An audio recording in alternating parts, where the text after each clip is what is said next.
Barricades and rubble destroyed property and homes. Parts of the Jenin refugee camp resemble nothing less than a war zone. Life here was hard long before the Hamas attacks in Israel on October the 7th, before the war on Gaza began, because the camp has long been a bastion for armed Palestinian resistance groups. But the frequent raids by the Israeli army have since become a terrifying nightly ordeal for people like NIMR and her young family. We try to find the furthest, safest corner in the house to hide in.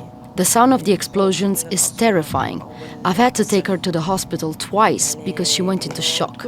It's the same for all families. We're struggling to cope. Pools of blood mark a place of death. At least one person was killed here by what people say was an Israeli drone attack only hours before. The Israeli army released this video, which we understand shows the actual strike. The destruction you see here, or in Gaza, the people fleeing their homes, the fear. Everyone is afraid, for their children, for their neighbors, for their friends. Of course, anger is rising, and to the point of explosion. The graffiti describes the dead as martyrs. Walls adorned with posters and photographs of some of those killed in recent weeks, months, years.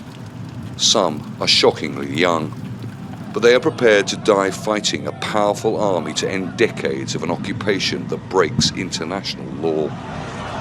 An Israeli military bulldozer did this, dug its blade into the tarmac and ripped up a road along which people live. Collective punishment, say rights groups, and those who live here. They storm the camp all the time.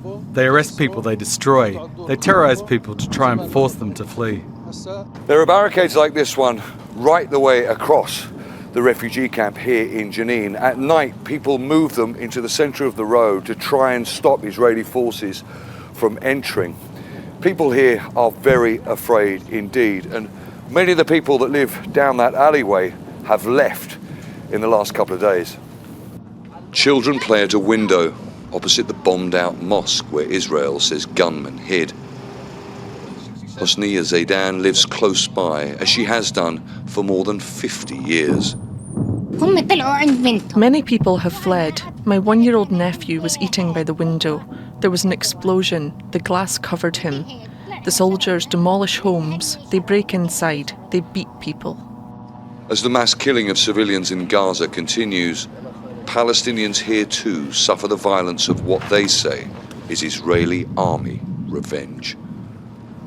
Charles Stratford, Al Jazeera, Jenin refugee camp in the occupied West Bank.